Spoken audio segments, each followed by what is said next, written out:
ਗੁਰੂ ਨਾਨਕ ਸਾਹਿਬ ਮਹਾਰਾਜ ਪੀਰ ਦਸਤਗੀਰ ਦੇ ਨਾਲ ਵਿਚਾਰ ਚਰਚਾ ਕਰਦੇ ਜਦੋਂ ਵਾਪਸ ਆ ਰਹੇ ਸਨ, ਰਸਤੇ ਦੇ ਵਿੱਚ ਭਾਈ ਮਰਦਾਨਾ ਜੀ ਅਕਾਲ ਚਲਾਣਾ ਕਰਦੇ। ਫਿਰ ਗੁਰੂ ਨਾਨਕ ਸਾਹਿਬ ਮਹਾਰਾਜ ਭਾਈ ਮਰਦਾਨਾ ਜੀ ਦਾ ਆਪਣੇ ਹੱਥੀਂ ਸੰਸਕਾਰ ਕਰਕੇ ਵਾਪਸ ਆ ਜਾਂਦੇ ਹੈ। ਤਲਵੰਡੀ ਦੇ ਵਿੱਚ ਆਣ ਕੇ ਇਹ ਖਬਰ ਭਾਈ ਮਰਦਾਨਾ ਜੀ ਦੇ ਸਪੁੱਤਰ ਸ਼ਹਿਜ਼ਾਦੇ ਨੂੰ ਦੱਸਦੇ ਹੈ। ਕਵੀ ਸੰਤੋਖ ਸਿੰਘ ਜੀ ਅੱਜ ਦੇ ਇਸ ਪ੍ਰਸੰਗ ਦੇ ਰਾਹੀਂ ਦਰਸਾ ਰਹੇ ਹਨ। ਲੜੀਵਾਰ ਇਤਿਹਾਸ ਦੀ ਵਿਚਾਰ ਨਾਲ ਜੁੜਨ ਵਾਸਤੇ ਆਪ ਸੰਗਤ ਰਸਨਾ ਤੋਂ ਉਚਾਰਨ ਕਰਿਓ। ਸਾਰੇ ਆਖਿਓ ਜੀ ਸਤਨਾਮ ਵਾਹਿਗੁਰੂ ਸਾਹਿਬ ਜੀ।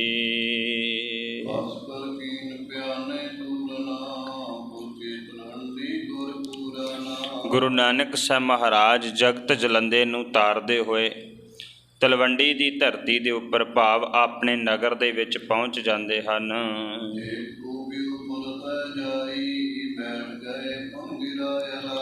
ਗੁਰੂ ਨਾਨਕ ਸਾਹਿਬ ਮਹਾਰਾਜ ਨਗਰ ਤੋਂ ਬਾਰ-ਬਾਰ ਇੱਕ ਖੂਹ ਦੇ ਉੱਪਰ ਜਾ ਕੇ ਬੈਠ ਜਾਂਦੇ ਆ। ਫਿਰ ਮਹਾਰਾਜ ਆਪਣੇ ਮੁਖਾਰ ਬਿੰਦ ਤੋਂ ਇਸ ਤਰ੍ਹਾਂ ਬੋਲਦੇ ਹਨ।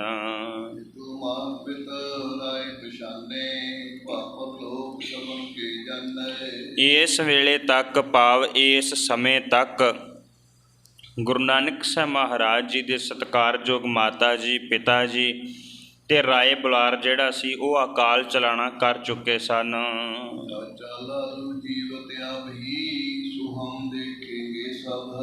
ਹੁਣ ਕੇਵਲ ਤੇ ਕੇਵਲ ਚਾਚਾ ਲਾਲੂ ਜੀ ਜਿਹੜੇ ਸੀ ਉਹ ਜੀਂਦੇ ਸੀ। ਸਤਿਗੁਰੂ ਇੱਛਾ ਜ਼ਾਹਰ ਕਰਦੇ ਕਿ ਉਹਨਾਂ ਨੂੰ ਦੇਖ ਲਿਆ ਜਾਵੇ, ਉਹਨਾਂ ਨਾਲ ਮਿਲਿਆ ਜਾਵੇ।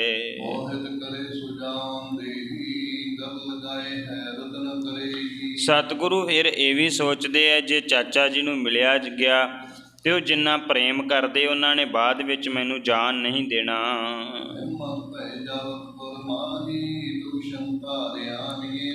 ਸਤਿਗੁਰੂ ਇਹ ਵੀ ਸੋਚਦੇ ਆ ਕਿ ਕਿਉਂ ਨਾ ਨਗਰ ਦੇ ਵਿੱਚ ਚੁੱਪ ਚਪੀਤੇ ਜਾਵਾਂ ਤੇ ਮਰਦਾਨਾ ਜੀ ਦੇ ਪੁੱਤਰ ਨੂੰ ਨਾਲ ਲੈ ਆਵਾਂ।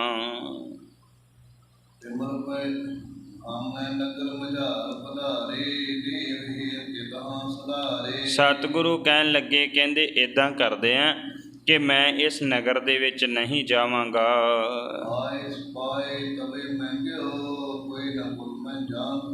ਫਿਰ ਸਤਿਗੁਰੂ ਗੁਰੂ ਨਾਨਕ ਸਾਹਿਬ ਮਹਾਰਾਜ ਜੀ ਨੇ ਆਗਿਆ ਕਰਕੇ ਇੱਕ ਸਿੱਖ ਨੂੰ ਨਗਰ ਦੇ ਵਿੱਚ ਭਾਵ ਤਲਵੰਡੀ ਦੇ ਵਿੱਚ ਭੇਜਿਆ ਹੈ। ਉਸ ਸਿੱਖ ਨੇ ਜਾ ਕੇ ਤਲਵੰਡੀ ਦੇ ਵਿੱਚ ਭਾਈ ਮਰਦਾਨਾ ਜੀ ਦੇ ਘਰ ਦਾ ਦਰਵਾਜ਼ਾ ਖੜਕਾਇਆ। ਭਾਈ ਮਰਦਾਨਾ ਜੀ ਦਾ ਪੁੱਤਰ ਸ਼ਹਿਜ਼ਾਦਾ ਜਿਹੜਾ ਉਹ ਬਾਹਰ ਆਉਂਦਾ ਹੈ।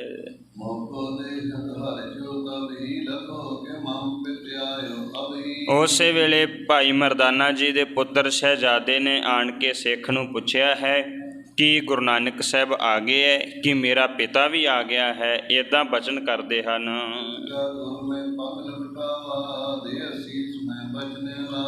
ਉਸ ਨੇ ਸ਼ਹਿਜ਼ਾਦੇ ਨੇ ਪਹਿਲਾਂ ਗਏ ਹੋਏ ਸਿੱਖ ਨੂੰ ਨਮਸਕਾਰ ਕੀਤੀ ਹੈ। ਨਮਸਕਾਰ ਕਰਕੇ ਤੇ ਬਚਨ ਬਲਾਸ ਕੀਤੇ ਹਨ।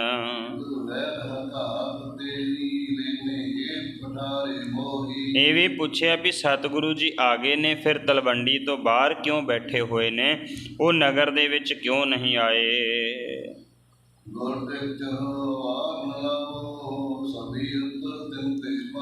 ਜਿਹੜਾ ਸਿੱਖ ਬੁਲਾਉਣ ਵਾਸਤੇ ਗਿਆ ਸੀ ਉਹਨੇ ਜਾ ਕੇ ਕਿਹਾ, ਸ਼ਹਿਜ਼ਾਦੇ ਦੇਰ ਨਾ ਲਾ, ਤੂੰ ਗੁਰੂ ਨਾਨਕ ਸਾਹਿਬ ਮਹਾਰਾਜ ਦੀ ਸ਼ਰਨ ਦੇ ਵਿੱਚ ਜਾ, ਸਤਿਗੁਰੂ ਨੂੰ ਜਾ ਕੇ ਮਿਲ। ਸਤਿਗੁਰੂ ਸਾਰੀ ਜਾਣਕਾਰੀ ਤੈਨੂੰ ਆਪੇ ਹੀ ਦੱਸ ਦੇਣਗੇ। ਸ਼ਹਿਜ਼ਾਦੇ ਦੇ ਵੱਡੇ ਭਾਗ ਸੀ, ਉਹਨੇ ਦੇਰੀ ਨਹੀਂ ਲਾਈ। ਉਹ ਗੁਰੂ ਨਾਨਕ ਸਾਹਿਬ ਮਹਾਰਾਜ ਵਾਲੇ ਪਾਸੇ ਨੂੰ ਤੁਰ ਪੈਂਦਾ ਹੈ।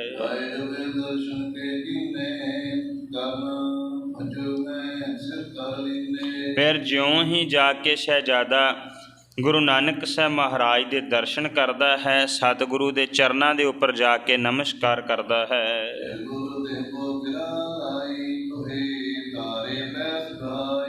ਫਿਰ ਪੁੱਛਦਾ ਹੈ ਸ਼ਹਿਜ਼ਾਦਾ, ਸਤਿਗੁਰੂ ਗੁਰੂ ਨਾਨਕ ਸਾਹਿਬ ਮਹਾਰਾਜ ਮੇਰਾ ਪਿਤਾ ਕਿੱਥੇ ਹੈ, ਕਿਧਰੇ ਨਜ਼ਰ ਨਹੀਂ ਆਉਂਦਾ।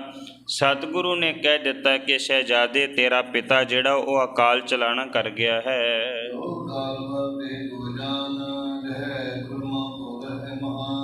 ਕਹਿਣ ਲੱਗੇ ਸ਼ਹਿਜ਼ਾਦਾ ਕਹਿੰਦਾ ਵਾਪਸ ਘਰ ਵੀ ਨਹੀਂ ਆਇਆ, ਕਿੱਥੇ ਕੋ ਕਾਲ ਚਲਾਣਾ ਕੀਤਾ ਹੈ। ਮਹਾਰਾਜ ਆਖਦੇ ਹਨ ਕਹਿੰਦੇ ਖੁਰਮ ਦੇ ਕੰਢੇ ਦੇ ਉੱਪਰ ਉੱਥੇ ਜਿਹੜਾ ਅਫਗਾਨਿਸਤਾਨ ਦੇ ਨੇੜੇ ਦਰਿਆ ਹੈ ਉੱਥੇ ਸਤਿਗੁਰੂ ਗੁਰੂ ਨਾਨਕ ਸਾਹਿਬ ਕਹਿੰਦੇ ਮਰਦਾਨਾ ਚਲਾਣਾ ਕਰ ਗਿਆ ਹੈ।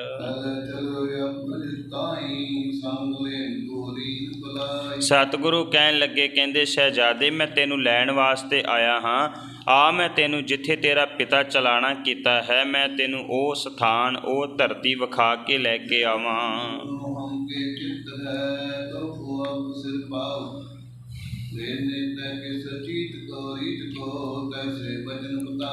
ਗੁਰੂ ਨਾਨਕ ਸਾਹਿਬ ਮਹਾਰਾਜ ਕਹਿਣ ਲੱਗੇ ਸ਼ਹਿਜ਼ਾਦੇ ਮੈਂ ਤੈਨੂੰ ਆਪਣੇ ਵੱਲੋਂ ਸਰੋਪਾ ਦੇਣਾ ਚਾਹੁੰਦਾ ਹਾਂ, ਭਾਵ ਜਿਵੇਂ ਪਿਤਾ ਦੇ ਚੜ੍ਹਾਈ ਕਰ ਜਾਣ ਤੋਂ ਬਾਅਦ ਪੁੱਤਰ ਨੂੰ ਜ਼ਿੰਮੇਵਾਰੀ ਦਿੱਤੀ ਜਾਂਦੀ ਨਾ, ਅੱਜ ਦੇ ਸਮੇਂ ਵਿੱਚ ਦਸਤਾਰ ਦੀ ਰਸਮ ਅਦਾ ਕੀਤੀ ਜਾਂਦੀ ਹੈ। ਸਤਿਗੁਰੂ ਗੁਰੂ ਨਾਨਕ ਸਾਹਿਬ ਕਹਿੰਦੇ ਮੈਂ ਤੈਨੂੰ ਵੀ ਤੇਰੀ ਜ਼ਿੰਮੇਵਾਰੀ ਜਿਹੜੀ ਉਹ ਦੇਣਾ ਚਾਹੁੰਦਾ ਹਾਂ।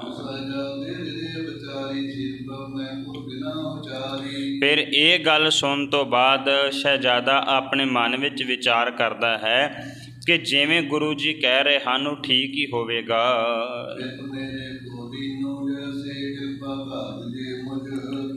ਹੱਥ ਜੋੜੇ ਸ਼ਹਿਜ਼ਾਦੇ ਨੇ, ਸ਼ਹਿਜ਼ਾਦੇ ਦੀ ਗੱਲ ਸਮਝ ਵਿੱਚ ਆ ਗਈ।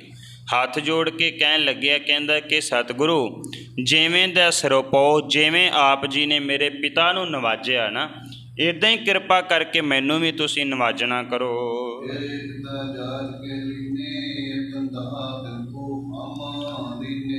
ਸਤਿਗੁਰੂ ਕਹਿਣ ਲੱਗੇ ਕਹਿੰਦੇ ਮਰਦਾਨਿਆਂ ਸ਼ਹਿਜ਼ਾਦੇ ਤੇਰੇ ਪਿਤਾ ਮਰਦਾਨੇ ਨੇ ਅੰਤਮ ਸਮੇਂ ਮੇਰੇ ਕੋਲੋਂ ਮੰਗਿਆ ਸੀ ਕਿ ਮੇਰੇ ਇਸ ਤਨ ਨੂੰ ਅਗਨ ਭੇਟ ਕਰ ਦੇਵੇਂ।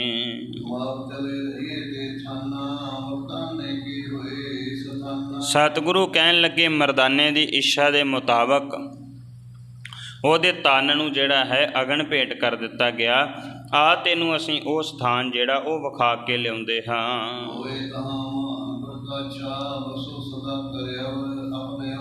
ਕਹਿੰਦੇ ਉੱਥੇ ਜਾ ਕੇ ਤੂੰ ਦੇਖੇਂਗਾ ਤੈਨੂੰ ਵੀ ਗਿਆਨ ਦੀ ਜਿਹੜੀ ਉਹ ਸੋਝੀ ਪ੍ਰਾਪਤ ਹੋ ਜਾਵੇਗੀ। ਸਤਿਗੁਰੂ ਕਹਿਣ ਲੱਗੇ ਕਿ ਮੈਂ ਤਾਂ ਤੈਨੂੰ ਇਹ ਵਿਚਾਰ ਦੱਸ ਦਿੱਤੀ ਹੈ, ਸ਼ਹਿਜ਼ਾਦੇ ਜਿਵੇਂ ਤੂੰ ਚਾਹੁੰਦਾ ਹੈ ਬਾਕੀ ਅਸੀਂ ਉਵੇਂ ਹੀ ਕਰ ਲਵਾਂਗੇ।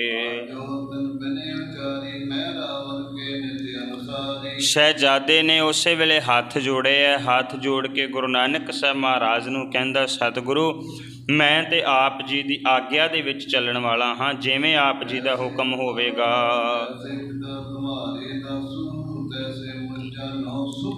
ਸ਼ਹਿਜ਼ਾਦਾ ਕਹਿਣ ਲੱਗਿਆ ਹੇ ਗੁਰੂ ਨਾਨਕ ਸਾਹਿਬ ਜਿਵੇਂ ਮੇਰੇ ਪਿਤਾ ਜੀ ਮਰਦਾਨਾ ਜੀ ਤੁਹਾਡੇ ਸੇਵਕ ਸੀ ਇੱਦਾਂ ਹੀ ਮੈਂ ਵੀ ਆਪ ਜੀ ਦਾ ਸੇਵਕ ਹਾਂ, ਮੈਨੂੰ ਵੀ ਮਰਦਾਨੇ ਦੀ ਤਰ੍ਹਾਂ ਆਪਣਾ ਸੇਵਕ ਹੀ ਜਾਣ ਲੈਣਾ ਕਰੋ।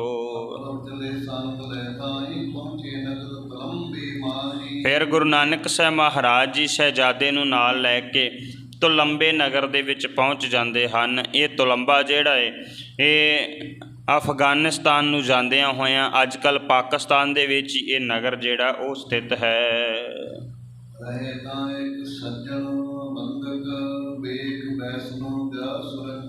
ਉਹਨੇ ਉਸ ਵਕਤ ਉੱਥੇ ਇੱਕ ਸਾਧੂ ਰਹਿੰਦਾ ਸੀ ਜਿਹਨੇ ਬਾਹਰੋਂ ਬੜਾ ਸਾਧੂਆਂ ਵਾਲਾ ਭੇਸ ਜਿਹੜਾ ਧਾਰਨ ਕੀਤਾ ਸੀ, ਨਾਮ ਵੀ ਉਹਦਾ ਸੱਜਣ ਸੀ।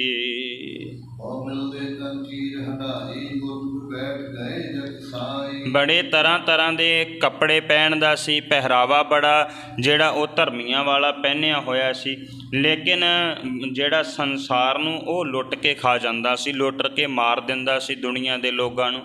ਗੁਰੂ ਨਾਨਕ ਸਾਹਿਬ ਮਹਾਰਾਜ ਜੀ ਵੀ ਉਸ ਪਾਸੇ ਨੂੰ ਜਾਣ ਦੀ ਤਿਆਰੀ ਕਰ ਰਹੇ ਸਨ। ਸਤਿਗੁਰੂ ਗੁਰੂ ਨਾਨਕ ਸਾਹਿਬ ਮਹਾਰਾਜ ਤੁਲੰਬੇ ਜਾ ਕੇ ਨਗਰ ਤੋਂ ਬਾਹਰ ਬੈਠ ਜਾਂਦੇ ਹੈ ਔਰ ਸ਼ਹਿਜ਼ਾਦਾ ਜੋ ਭਾਈ ਮਰਦਾਨਾ ਜੀ ਦਾ ਪੁੱਤਰ ਸੀ ਉਹ ਨਗਰ ਦੇ ਵਿੱਚ ਕੁਝ ਖਾਣ ਵਾਸਤੇ ਪ੍ਰਸ਼ਾਦੇ ਲੈਣ ਵਾਸਤੇ ਚਲਿਆ ਜਾਂਦਾ ਹੈ।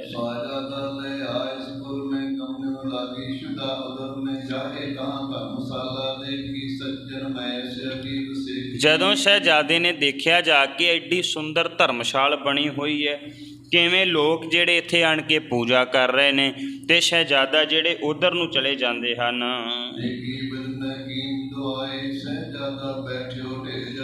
ਸ਼ਹਿਜ਼ਾਦਾ ਵੀ ਉੱਥੇ ਚਲੇ ਗਏ ਵੀ ਵੇਖੋ ਕਿਵੇਂ ਲੋਕ ਜਿਹੜੇ ਇੱਥੇ ਪੂਜਾ ਕਰਦੇ ਐ।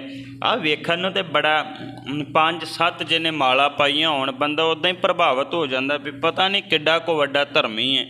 ਭਾਵੇਂ ਕਿ ਮਹਾਰਾਜ ਦੀ ਪਵਿੱਤਰ ਗੁਰਬਾਣੀ ਇਹ ਗੱਲ ਕਵੇ ਵੀ ਗੱਜ 3.5 ਧੋਤੀਆਂ ਤੇਹਰੇ ਪਇਨ ਤੱਗ ਗਲੀ ਜਿਨ੍ਹਾਂ ਜਪ ਮਾਲੀਆਂ ਲੋਠੇ ਹੱਥ ਨਬੱਗ ਉਹ ਹਰ ਕੇ ਸੰਤਨ ਆਖੀਏ ਬਨਾਰਸ ਕੇ ਠੱਗ। ਜਿਹਨੇ ਬਾਹਰੀ ਤੌਰ ਦੇ ਉੱਪਰ ਬੜਾ ਪਹਿਰਾਵਾ ਪਹਿਨਿਆ ਹੋਵੇ ਬੰਦਾ ਬੜੀ ਛੇਤੀ ਪ੍ਰਭਾਵਿਤ ਹੋ ਜਾਂਦਾ ਹੈ। ਸ਼ਹਿਜ਼ਾਦੇ ਨੇ ਵੀ ਦੇਖਿਆ ਕਿ ਬੜੇ ਇਹਨੇ ਧਰਮ ਦੇ ਬਸਤਰ ਪਾਏ ਹੈ 12 ਪ੍ਰਕਾਰ ਦੇ ਤੇ ਉਹਨੇ ਮੱਥੇ ਦੇ ਉੱਪਰ ਤਿਲਕੀ ਲਾਏ ਹੋਏ ਸੀ। ਸ਼ਹਿਜ਼ਾਦਾ ਵੀ ਉਹਦੀ ਉਸ ਧਰਮਸ਼ਾਲਾ ਦੇ ਵਿੱਚ ਜਾ ਕੇ ਬੈਠ ਜਾਂਦਾ ਹੈ। ਸੱਜਣ ਨੇ ਜਿਹੜਾ ਉਸ ਧਰਮਸ਼ਾਲ ਦਾ ਮੁਖੀ ਸੀ ਉਹਨੇ ਸ਼ਹਿਜ਼ਾਦੇ ਨੂੰ ਪੁੱਛਿਆ ਵੀ ਦੱਸ ਤੂੰ ਕਿੱਥੋਂ ਦਾ ਰਹਿਣ ਵਾਲਾ ਹੈ, ਕਿੱਥੋਂ ਆਇਆ ਹੈ, ਕਿੱਥੋਂ ਦਾ ਵਸਨੀਕ ਹੈ।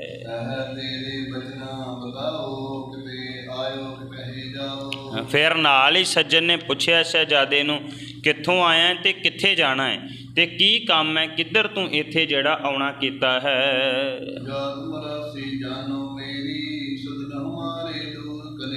ਫਿਰ ਅੱਗੋਂ ਸ਼ਹਿਜ਼ਾਦੇ ਨੇ ਕਿਹਾ ਵੀ ਮੇਰੀ ਜਾਤ ਮਰਾਸੀ ਹੈ। ਉਸ ਵੇਲੇ ਮਰਾਸੀ ਜਾਤ ਨੀਵੇਂ ਲੋਕ ਜਿਹੜੇ ਸਨ ਜਿਨ੍ਹਾਂ ਨੂੰ ਨੀਚ ਕਹਿੰਦੇ ਸੀ ਭਾਰਤ ਦੀ ਬਹੁ ਗਿਣਤੀ ਉਹਨਾਂ ਨੂੰ ਕਿਹਾ ਜਾਂਦਾ ਸੀ। ਤੇ ਭਾਈ ਮਰਦਾਨਾ ਜੀ ਦੇ ਪੁੱਤਰ ਸ਼ਹਿਜ਼ਾਦਾ ਜੀ ਨੇ ਕਹਿ ਦਿੱਤਾ ਕਿ ਮੈਂ ਬੜੀ ਦੂਰ ਤੋਂ ਆਇਆ ਹਾਂ। ਕਹਿੰਦਾ ਮੈਂ ਅੱਗੇ ਜਾਣਾ ਸੀ, ਅੱਗੇ ਜਾਣ ਕਰਕੇ ਭੁੱਖਾ ਸੀ ਮੈਂ ਤਾਂ ਕਰਕੇ ਆਪ ਜੀ ਦੇ ਕੋਲ ਆ ਗਿਆ ਹਾਂ। ਫਿਰ ਸੱਜਣ ਬੋਲਦਾ ਹੈ ਕਹਿਣ ਲੱਗਿਆ ਬਹੁਤ ਸਾਰਾ ਭੋਜਨ ਹੈ ਸਾਡੇ ਕੋਲ ਬਥੇਰਾ ਹੈ, ਤੂੰ ਦੱਸ ਵੀ ਤੇਰੇ ਨਾਲ ਕੋਈ ਹੋਰ ਵੀ ਹੈਗਾ ਹੈ, ਤੇਰਾ ਕੋਈ ਵੱਡਾ ਤੇਰਾ ਕੋਈ ਮਾਲਕ ਵੀ ਨਾਲ ਆਇਆ ਹੈ। ਕਹਿਣ ਲੱਗਿਆ ਕੌਣ ਹੈ ਜੋ ਵੱਡਾ ਹੈ ਤੇਰਾ ਜਾਂ ਜਿਹੜਾ ਕੋਈ ਹੋਰ ਛੋਟਾ ਹੈ ਤੇਰੇ ਨਾਲ ਉਹ ਦੱਸਣਾ ਕਰ ਵੀ ਉਹ ਕਿੱਥੇ ਹੈ।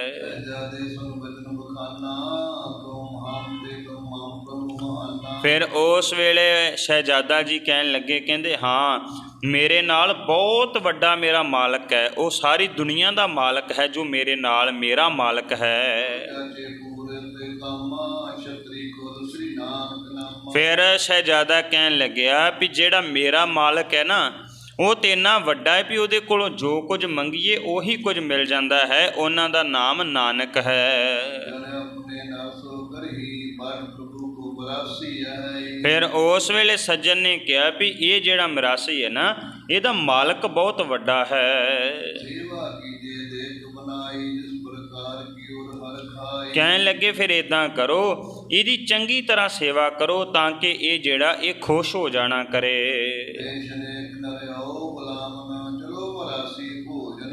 ਫਿਰ ਮਨ ਵਿੱਚ ਤੇ ਸੱਜਣ ਸੋਚਦਾ ਹੈ ਕਿ ਇਹ ਜਾਵੇਗਾ ਇਹਦਾ ਮਾਲਕ ਵੀ ਆਵੇਗਾ। ਇੱਦਾਂ ਕਰਕੇ ਮਨ ਵਿੱਚ ਛੜਯੰਤਰ ਘੜਦਾ ਹੈ। ਜਿਹੜੇ ਉਹਦੇ ਬੰਦੇ ਸੀ ਉਸੇ ਵੇਲੇ ਨਾਲ ਲੈ ਕੇ ਭਾਈ ਸ਼ਹਿਜ਼ਾਦੇ ਨੂੰ ਤੇ ਅੰਦਰ ਚਲੇ ਜਾਂਦੇ ਹਨ।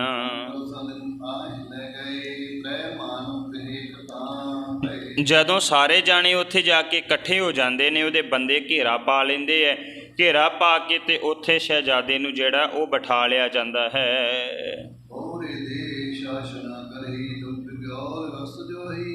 ਫਿਰ ਇਵੇਂ ਕਰਕੇ ਸ਼ਹਿਜ਼ਾਦਾ ਜੀ ਨੂੰ ਫੜ ਲਿਆ ਜਾਂਦਾ ਹੈ। ਫੜ ਕੇ ਤੇ ਉਹਨਾਂ ਨੂੰ ਬੰਨ੍ਹ ਲਿਆ ਜਾਂਦਾ ਹੈ ਔਰ ਇੱਥੋਂ ਤੱਕ ਕਿ ਉਹਨਾਂ ਨੂੰ ਜਿਹੜਾ ਉਹ ਕੁੱਟ ਵੀ ਦਿੱਤਾ ਜਾਂਦਾ ਹੈ। ਫਿਰ ਪੁੱਛਣ ਲੱਗਦੇ ਹਨ ਦੱਸ ਤੇਰੇ ਕੋਲ ਕੀ ਹੈ, ਤੇਰੇ ਕੋਲ ਕੋਈ ਧਨ ਪਦਾਰਥ, ਤੇਰੇ ਕੋਲ ਕੋਈ ਮਾਇਆ ਹੈਗੀ ਹੈ। ਇੱਦਾਂ ਕਰਕੇ ਪੁੱਛਦੇ ਹਨ।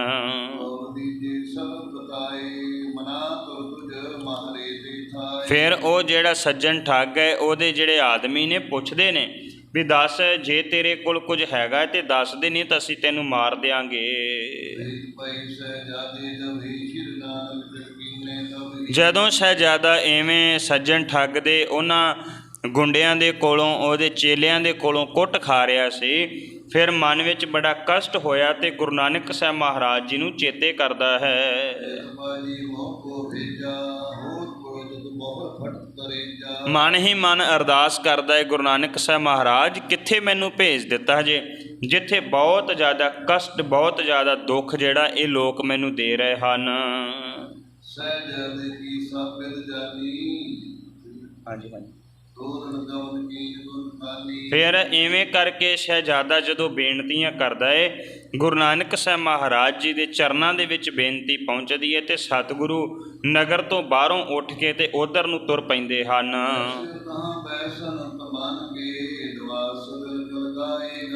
ਗੁਰੂ ਨਾਨਕ ਸਾਹਿਬ ਮਹਾਰਾਜ ਉੱਥੇ ਚਲੇ ਜਾਂਦੇ ਜਿੱਥੇ ਠੱਗ ਉਹ ਸੱਜਣ ਜਿਹੜਾ ਸੀ ਉਹ ਬੈਠਾ ਹੋਇਆ ਸੀ, ਜਿਹਨੇ ਆਪਣੇ ਮੱਥੇ ਦੇ ਉੱਪਰ 12 ਪ੍ਰਕਾਰ ਦੇ ਤਿਲਕ ਲਾਏ ਹੋਏ ਸਨ।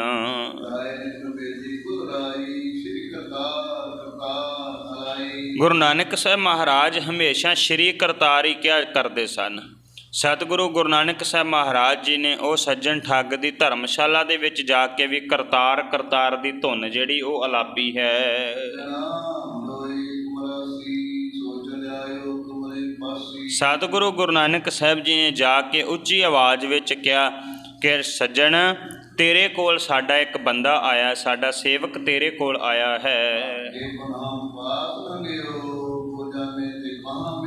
ਉਹ ਕਹਿਣ ਲੱਗਿਆ, ਕਹਿੰਦਾ ਮੈਨੂੰ ਕੀ ਪਤਾ, ਤੁਹਾਡਾ ਕੋਈ ਬੰਦਾ ਇੱਥੇ ਮੇਰੇ ਕੋਲ ਜਿਹੜਾ ਉਹ ਨਹੀਂ ਆਇਆ ਹੈ। ਕਹਿੰਦਾ ਕਿ ਮੈਨੂੰ ਕੀ ਪਤਾ, ਇੱਥੇ ਕਈ ਆਉਂਦੇ ਆ, ਕਈ ਰੋਜ਼ ਚਲੇ ਜਾਂਦੇ ਆ, ਮੈਂ ਤੁਹਾਡਾ ਕੋਈ ਵੀ ਬੰਦਾ ਜਿਹੜਾ ਇੱਥੇ ਨਹੀਂ ਵੇਖਿਆ ਹੈ। ਗੁਰੂ ਨਾਨਕ ਸਾਹਿਬ ਮਹਾਰਾਜ ਜੀ ਦੀ ਗੱਲ ਸੁਣ ਕੇ ਠੱਗ ਕਹਿੰਦਾ ਕਿ ਮੇਰੇ ਕੋਲ ਆਇਆ ਨਹੀਂ, ਤੇ ਮਹਾਰਾਜ ਫਿਰ ਆਖਦੇ ਕਹਿਣ ਲੱਗੇ ਵੀ ਆਇਆ ਤੇ ਤੇਰੇ ਘਰ ਹੀ ਹੈ, ਝੂਠ ਨਾ ਬੋਲਣਾ ਕਰ, ਸਾਨੂੰ ਸੱਚੋ ਸੱਚ ਦੱਸ ਦੇਣਾ ਕਰ। ਸੱਜਣ ਠੱਗ ਕਹਿਣ ਲੱਗਿਆ, ਕਹਿੰਦਾ ਤੁਸੀਂ ਕੋਈ ਧਰਮੀ ਪੁਰਸ਼ ਲੱਗਦੇ ਹੋ, ਸੰਤ ਪੁਰਸ਼ ਲੱਗਦੇ ਹੋ, ਤੇ ਇਵੇਂ ਹੈ ਕਿ ਮੈਂ ਤੁਹਾਡੇ ਨਾਲ ਕੋਈ ਝੂਠ ਨਹੀਂ ਬੋਲਦਾ ਪਿਆ।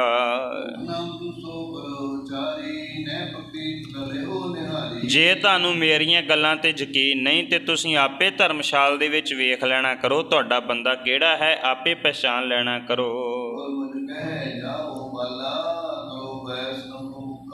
ਸਤਿਗੁਰੂ ਗੁਰੂ ਨਾਨਕ ਸਾਹਿਬ ਮਹਾਰਾਜ ਜੀ ਦੇ ਨਾਲ ਜਿਹੜਾ ਇੱਕ ਹੋਰ ਸਿੱਖ ਸੀ, ਸਤਿਗੁਰੂ ਨੇ ਉਹਨੂੰ ਕਿਹਾ ਵੀ ਜਾ ਜਾ ਕੇ ਤੂੰ ਅੰਦਰ ਵੇਖਣਾ ਕਰ।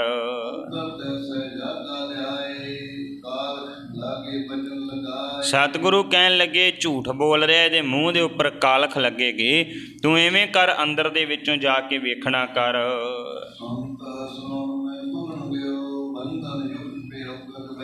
ਇਹ ਗੱਲ ਸੁਣਦਿਆਂ ਸਾਰ ਉਹ ਗੁਰੂ ਨਾਨਕ ਸਾਹਿਬ ਮਹਾਰਾਜ ਜੀ ਦਾ ਸਿੱਖ ਧਰਮਸ਼ਾਲਾ ਦੇ ਵਿੱਚ ਜਾ ਕੇ ਸ਼ਹਿਜ਼ਾਦੇ ਨੂੰ ਲੱਭਣਾ ਸ਼ੁਰੂ ਕਰਦਾ ਹੈ। ਦੇਖਿਆ ਕਿ ਸ਼ਹਿਜ਼ਾਦੇ ਨੂੰ ਇੱਕ ਪਾਸੇ ਬੱਧਾ ਹੋਇਆ ਸੀ, ਸਿੱਖ ਨੇ ਜਾ ਕੇ ਸ਼ਹਿਜ਼ਾਦੇ ਨੂੰ ਜਿਹੜਾ ਉਹ ਛੁਡਾ ਲੈਣਾ ਕੀਤਾ ਹੈ। ਫਿਰ ਐਵੇਂ ਕਰਕੇ ਸ਼ਹਿਜ਼ਾਦਾ ਸਿੱਖ ਨੂੰ ਆਖਦਾ ਏ ਵੀ ਆ ਕੀ ਕੀਤਾ ਤੁਸੀਂ, ਮੈਨੂੰ ਕਿੱਥੇ ਭੇਜ ਦਿੱਤਾ, ਵੇਖ ਇਹਨਾਂ ਲੋਕਾਂ ਨੇ ਮੈਨੂੰ ਕਿਵੇਂ ਬੱਧਾ ਹੋਇਆ ਹੈ। ਇਹਨਾਂ ਨੇ ਤੇ ਮੇਰੇ ਆ ਕੱਪੜੇ ਜਿਹੜੇ ਉਹ ਵੀ ਉਤਾਰ ਕੇ ਰੱਖ ਲਏ ਹਨ, ਮੇਰੇ ਕੱਪੜੇ ਜਿਹੜੇ ਮੈਨੂੰ ਵਾਪਸ ਦਵਾ ਦੇਣਾ ਕਰੋ, ਇਹਨਾਂ ਨੇ ਮੈਨੂੰ ਬਹੁਤ ਦੁੱਖ ਦੇਣਾ ਕੀਤੇ ਹਨ।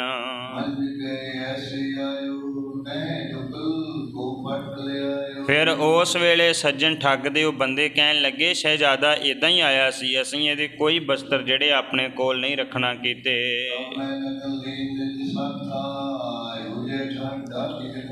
ਫਿਰ ਐਵੇਂ ਕਰਕੇ ਹੱਥ ਖੋਲ ਕੇ ਸ਼ਹਿਜ਼ਾਦੇ ਨੂੰ ਗੁਰੂ ਨਾਨਕ ਸਾਹਿਬ ਮਹਾਰਾਜ ਜੀ ਦੇ ਸਾਹਮਣੇ ਲਿਆਂਦਾ ਜਾਂਦਾ ਹੈ।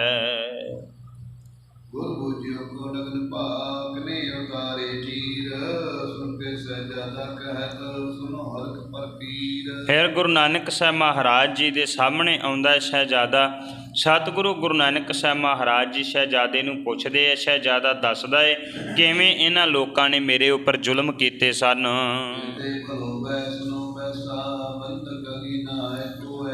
ਸ਼ਹਿਜ਼ਾਦਾ ਕਹਿਣ ਲੱਗਿਆ, ਹੇ ਗੁਰੂ ਨਾਨਕ ਸਾਹਿਬ ਮਹਾਰਾਜ, ਆਹ ਜਿਹੜਾ ਬੰਦਾ ਬਹੁਤ ਸਾਰੀਆਂ ਮਾਲਾ ਪਾ ਕੇ, ਧਰਮੀ ਬਾਣਾ ਪਾ ਕੇ, ਧਰਮੀ ਪਹਿਰਾਵਾ ਪਾ ਕੇ ਬੈਠਾ ਹੋਇਆ ਨਾ, ਇਹ ਕੋਈ ਧਰਮੀ ਨਹੀਂ, ਇਹ ਬੜਾ ਵੱਡਾ ਪਾਪ ਹੈ, ਪਾਪੀ ਬੰਦਾ ਹੈ।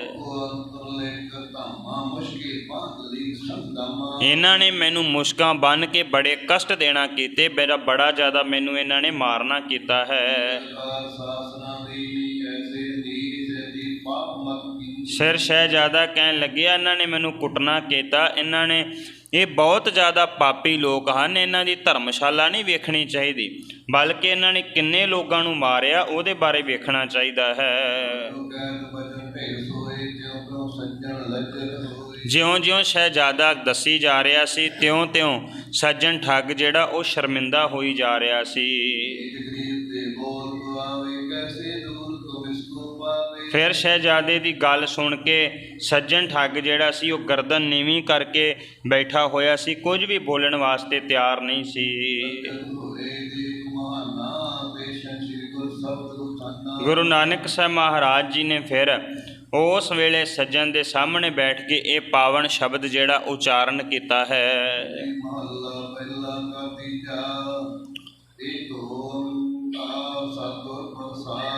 ਸੂਹੀ ਰਾਗ ਦਾ ਨਾਮ ਹੈ। ਸੂਹੀ ਰਾਗ ਦੇ ਵਿੱਚ ਗੁਰੂ ਨਾਨਕ ਸਾਹਿਬ ਮਹਾਰਾਜ ਦਾ ਉਚਾਰਨ ਕੀਤਾ ਇਹ ਮੁਬਾਰਕ ਬਚਨ, ਏਕ ਓੰਕਾਰ ਸਤਿਗੁਰ ਪ੍ਰਸਾਦ। ਪਹਿਲਾਂ ਇਹ ਉੱਪਰ ਜਿਹੜਾ ਹੈ ਉਹ ਸਰਲੇਖ ਰੂਪ ਵਿੱਚ ਦਿੱਤਾ ਹੋਇਆ ਮੰਗਲਾਚਰਨ ਕੀਤਾ ਹੈ। ਏਕ ਓੰਕਾਰ ਅਕਾਲ ਪੁਰਖ ਵਾਹਿਗੁਰੂ ਏਕ ਹੈ, ਸਤਿ ਸਦੇਵੀ ਰਹਿਣ ਵਾਲਾ ਹੈ, ਗੁਰ ਵੱਡਾ ਹੈ। ਪ੍ਰਸਾਦ ਦਾ ਮਤਲਬ ਕਿਰਪਾਲੂ ਹੈ, ਜਾਂ ਇਵੇਂ ਵੀ ਕਿਹਾ ਜਾ ਸਕਦਾ ਜਿਹੜਾ ਏਕ ਓੰਕਾਰ ਸਦੀਵੀ ਰਹਿਣ ਵਾਲਾ ਪ੍ਰਮਾਤਮਾ ਗੁਰੂ ਦੀ ਕਿਰਪਾ ਨਾਲ ਪ੍ਰਾਪਤ ਹੁੰਦਾ ਹੈ।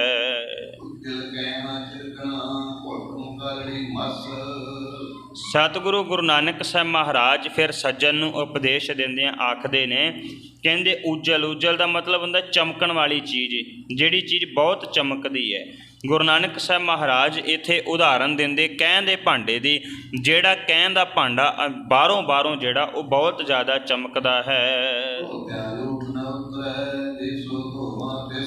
ਪਰ ਕਹਿਣ ਦੇ ਭਾਂਡੇ ਨੂੰ ਕਿੰਨਾ ਵੀ ਮਾਂਜ ਲਿਆ ਜਾਏ, ਕਿੰਨਾ ਵੀ ਧੋ ਲਿਆ ਜਾਏ, ਬੰਦਾ ਫਿਰ ਵੀ ਉਹਦੇ 'ਤੇ ਉਂਗਲ ਰਗੜੇ, ਹੱਥ ਰਗੜੇ ਤੇ ਉਹਦੇ ਵਿੱਚੋਂ ਕਾਲਖ ਹੀ ਨਿਕਲਦੀ ਹੈ। ਕਿੰਨਾ ਵੀ ਧੋਣ ਦੇ ਬਾਵਜੂਦ ਉਹਦੇ ਅੰਦਰ ਦੀ ਕਾਲਖ ਜਿਹੜੀ ਨਹੀਂ ਜਾਂਦੀ, ਪਰ ਬਾਹਰੋਂ ਕਹਿਣ ਦਾ ਭਾਂਡਾ ਬੜਾ ਲਿਸ਼ਕਦਾ ਹੈ।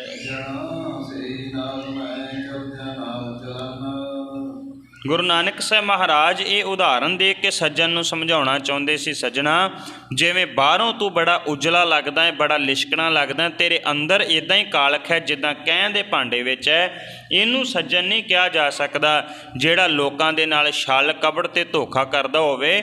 ਅਸਲੀ ਸੱਜਣ ਉਹ ਹੁੰਦਾ ਹੈ ਜਿਹੜਾ ਹਰ ਵਕਤ ਸਾਥ ਦੇਣ ਵਾਲਾ ਹੋਵੇ।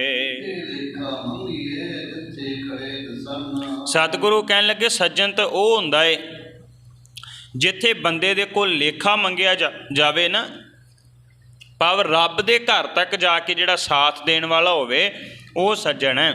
ਸਤਿਗੁਰੂ ਨੇ ਪਾਵਨ ਗੁਰਬਾਣੀ ਵਿੱਚ ਸੱਜਣ ਦੇ ਬਾਰੇ ਦਰਸਾਇਆ। ਗੁਰਦੇਵ ਕਹਿੰਦੇ ਸੱਜਣ ਸੱਚਾ ਪਾਤਸ਼ਾਹ, ਸਿਰ ਸ਼ਾਹਾਂ ਦੇ ਸ਼ਾਹ, ਜਿਸ ਪਾਸ ਬੈਠਿਆਂ ਸੋਹੀ ਹੈ ਸਭਨਾ ਦਾ ਵਿਸਾਹ। ਸਤਿਗੁਰੂ ਬਾਣੀ ਵਿੱਚ ਕਹਿ ਰਹੇ ਨੇ ਸੱਜਣ ਉਹ ਹੁੰਦਾ ਏ ਜਿਹਦੇ ਕੋਲ ਬੈਠ ਕੇ ਸੋਹਣੇ ਲੱਗੀਏ, ਔਰ ਸੱਜਣ ਉਹ ਹੁੰਦਾ ਏ ਜਿਹੜਾ ਪਾਤਸ਼ਾਹਾਂ ਦਾ ਪਾਤਸ਼ਾਹ, ਜਿਹੜਾ ਸਾਥ ਦੇਣ ਵਾਲਾ ਹੋਵੇ। ਗੁਰੂ ਨਾਨਕ ਸਾਹਿਬ ਕਹਿਣ ਲੱਗੇ ਸੱਜਣਾ ਅਸਲੀ ਸੱਜਣ ਉਹ ਹੁੰਦਾ ਜਿਹੜਾ ਰੱਬ ਦੇ ਘਰ ਤੱਕ ਸਾਥ ਦੇਣ ਵਾਲਾ ਹੋਵੇ।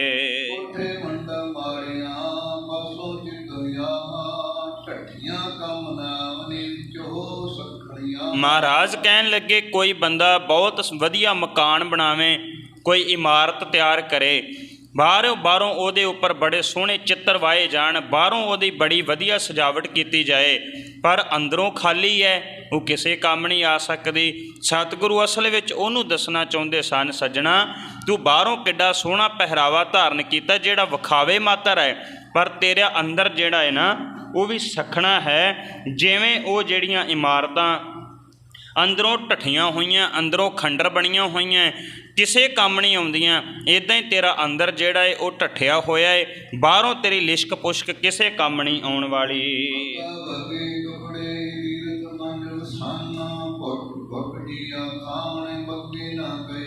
ਸਤਿਗੁਰੂ ਕਹਿਣ ਲੱਗੇ ਬਗਲਾ ਚਿੱਟੇ ਰੰਗ ਦਾ ਹੁੰਦਾ ਏ, ਤੇ ਉਹ ਜਿਹੜਾ ਤੀਰਥਾਂ ਦੇ ਕੰਢਿਆਂ ਤੇ ਬੈਠਾ, ਪਾਣੀ ਦੇ ਕੰਢੇ ਤੇ ਬੈਠਾ, ਸਮਾਧੀ ਲਾ ਕੇ ਬੈਠਾ ਰਹਿੰਦਾ, ਬਹਿੰਦਾ ਵੀ ਇੱਕ ਲੱਤ ਦੇ ਉੱਪਰ ਹੈ, ਮਹਾਰਾਜ ਕਹਿੰਦੇ ਰੰਗ ਬੜਾ ਚਿੱਟਾ ਏ, ਬੈਠਾ ਵੀ ਬੜਾ ਅੱਖਾਂ ਬੰਦ ਕਰਕੇ, ਪਰ ਉਹਦਾ ਧਿਆਨ ਪਾਣੀ ਦੇ ਵਿੱਚ। ਜਦੋਂ ਵੀ ਕੋਈ ਜੀਵ ਹਲਚਲ ਕਰਦਾ ਹੈ, ਕੋਈ ਮੱਛੀ ਕੋਈ ਡੱਡੀ ਉਹਨੂੰ ਨਜ਼ਰ ਪੈਂਦੀ ਹੈ, ਝਰਪਟ ਮਾਰ ਕੇ ਖਾ ਜਾਂਦਾ ਹੈ। ਸਤਿਗੁਰੂ ਕਹਿਣ ਲੱਗੇ ਇਹਦੇ ਚਿੱਟੇ ਹੋਣ ਦਾ ਕੀ ਲਾਭ, ਜਿਹੜਾ ਫਿਰ ਵੀ ਖਾਂਦਾ ਤੇ ਜੀਵਾਂ ਨੂੰ ਹੈ। ਬਲਕਿ ਸੱਜਣ ਨੂੰ ਸਮਝਾ ਰਹੇ ਸਨ, ਸੱਜਣਾ ਤੇਰਾ ਵੀ ਬਾਹਰੋਂ ਪਹਿਰਾਵਾ ਬੜਾ ਚਿੱਟਾ ਭਾਵ ਧਰਮੀਆਂ ਵਾਲਾ ਏ, ਅੰਦਰੋਂ ਤੂੰ ਵੀ ਜੀਵਾਂ ਨੂੰ ਖਾਂਦਾ ਪਿਆ ਹੈ, ਜਿੰਦਾ ਬੰਗਲਾ ਜਿਹੜਾ ਉਹ ਜੀਵਾਂ ਨੂੰ ਖਾ ਜਾਂਦਾ ਹੈ।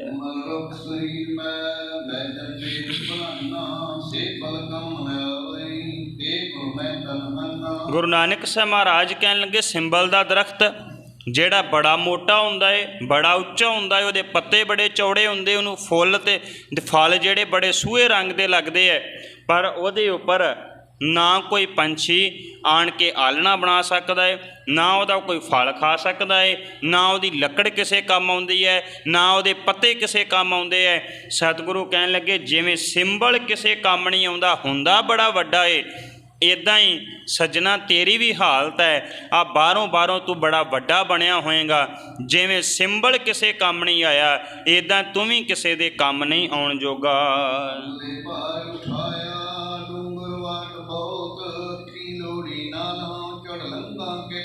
ਸਤਿਗੁਰੂ ਕਹਿਣ ਲੱਗੇ ਕਿ ਅੰਨੇ ਬੰਦੇ ਦੇ ਸਿਰ ਦੇ ਉੱਪਰ ਭਾਰ ਲੱਦ ਦਈਏ ਤੇ ਫਿਰ ਰਸਤਾ ਵੀ ਬੜਾ ਭਿਆਨਕ ਹੋਵੇ, ਪਹਾੜਾਂ ਦੇ ਉੱਪਰ ਚੜ੍ਹਨਾ ਹੋਵੇ, ਉਹ ਚੜ੍ਹ ਨਹੀਂ ਸਕੇਗਾ। ਬਲਕਿ ਤੂੰ ਵੀ ਆਪਣੇ ਅੰਦਰੋਂ ਅੰਨਾ ਹੈ, ਭਾਵ ਆ ਜਿਨ੍ਹਾਂ ਦੇ ਕੋਲ ਅੱਖਾਂ ਨੇ ਇਹਦੀ ਗੱਲ ਨਹੀਂ ਕੀਤੀ, ਜਿਹੜੇ ਅਗਿਆਨਤਾ ਦੇ ਵਿੱਚ ਪਏ ਹੋਏ ਨੇ, ਜਿਹੜੇ ਭਰਮਾਂ ਤੇ ਭੁਲੇਖਿਆਂ ਵਿੱਚ ਪਏ ਹੋਏ ਨੇ। ਸਤਿਗੁਰੂ ਕਹਿਣ ਲੱਗੇ ਉਹਨਾਂ ਨੂੰ ਵੀ ਸੱਚ ਦਾ ਰਾਹ ਜਿਹੜਾ ਨਾ ਉਹ ਫਿਰ ਲੱਭ ਨਹੀਂ ਸਕਦਾ।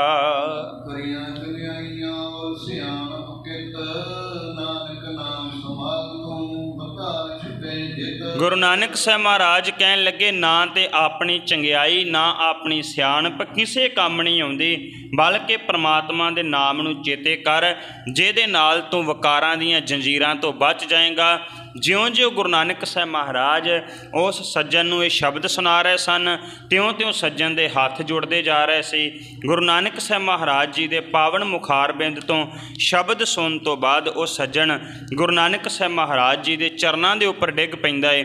ਫਿਰ ਸਤਿਗੁਰੂ ਗੁਰੂ ਨਾਨਕ ਸਾਹਿਬ ਜੀ ਦਾ ਸਿੱਖ ਬਣ ਜਾਂਦਾ ਏ ਤੇ ਮਹਾਰਾਜ ਕਹਿੰਦੇ ਨੇ ਸੱਜਣਾ ਜਿੰਨੀ ਪਾਪਾਂ ਦੇ ਨਾਲ ਇਕੱਠੀ ਕੀਤੀ ਧਨ ਦੌਲਤ ਹੈ ਨਾ, ਇਹ ਲੋਕਾਂ ਨੂੰ ਵੰਡ ਦੇਣੀ ਕਰ, ਇਹ ਗਰੀਬਾਂ ਦਾ ਖੂਨ ਨਿਚੋੜਿਆ ਏ। ਸੱਜਣ ਗੁਰੂ ਨਾਨਕ ਸਾਹਿਬ ਮਹਾਰਾਜ ਜੀ ਦਾ ਬਚਨ ਮੰਨ ਕੇ ਉਹ ਧਨ ਦੌਲਤ ਗਰੀਬਾਂ ਦੇ ਵਿੱਚ ਵੰਡ ਦਿੰਦਾ ਹੈ। ਸੱਜਣ ਠੱਗ ਤੋਂ ਭਾਈ ਸੱਜਣ ਬਣ ਜਾਂਦਾ ਏ। ਗੁਰੂ ਨਾਨਕ ਸਾਹਿਬ ਮਹਾਰਾਜ ਜੀ ਨੇ ਉਸ ਦਾ ਪਾਰੇ ਉਤਾਰਾ ਕੀਤਾ। ਕਵੀ ਸੰਤ ਗੁਰੂ ਨਾਨਕ ਸਾਹਿਬ ਮਹਾਰਾਜ ਪੀਰ ਦਸਤਗੀਰ ਦੇ ਨਾਲ ਵਿਚਾਰ ਚਰਚਾ ਕਰਦੇ ਜਦੋਂ ਵਾਪਸ ਆ ਰਹੇ ਸਨ, ਰਸਤੇ ਦੇ ਵਿੱਚ ਭਾਈ ਮਰਦਾਨਾ ਜੀ ਅਕਾਲ ਚਲਾਣਾ ਕਰਦੇ। ਫਿਰ ਗੁਰੂ ਨਾਨਕ ਸਾਹਿਬ ਮਹਾਰਾਜ ਭਾਈ ਮਰਦਾਨਾ ਜੀ ਦਾ ਆਪਣੇ ਹੱਥੀਂ ਸੰਸਕਾਰ ਕਰਕੇ ਵਾਪਸ ਆ ਜਾਂਦੇ ਹੈ। ਤਲਵੰਡੀ ਦੇ ਵਿੱਚ ਆਣ ਕੇ ਇਹ ਖਬਰ ਭਾਈ ਮਰਦਾਨਾ ਜੀ ਦੇ ਸਪੁੱਤਰ ਸ਼ਹਿਜ਼ਾਦੇ ਨੂੰ ਦੱਸਦੇ ਹੈ। ਕਵੀ ਸੰਤੋਖ ਸਿੰਘ ਜੀ ਅੱਜ ਦੇ ਇਸ ਪ੍ਰਸੰਗ ਦੇ ਰਾਹੀਂ ਦਰਸਾ ਰਹੇ ਹਨ। ਲੜੀਵਾਰ ਇਤਿਹਾਸ ਦੀ ਵਿਚਾਰ ਨਾਲ ਜੁੜਨ ਵਾਸਤੇ ਆਪ ਸੰਗਤ ਰਸਨਾ ਤੋਂ ਉਚਾਰਨ ਕਰਿਓ। ਸਾਰੇ ਆਖਿਓ ਜੀ ਸਤਨਾਮ ਵਾਹਿਗੁਰੂ ਸਾਹਿਬ ਜੀ।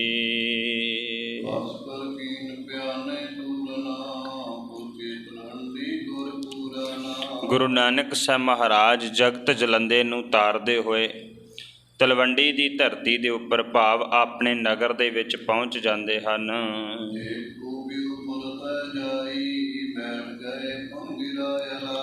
ਗੁਰੂ ਨਾਨਕ ਸਾਹਿਬ ਮਹਾਰਾਜ ਨਗਰ ਤੋਂ ਬਾਰ-ਬਾਰ ਇੱਕ ਖੂਹ ਦੇ ਉੱਪਰ ਜਾ ਕੇ ਬੈਠ ਜਾਂਦੇ ਆ। ਫਿਰ ਮਹਾਰਾਜ ਆਪਣੇ ਮੁਖਾਰ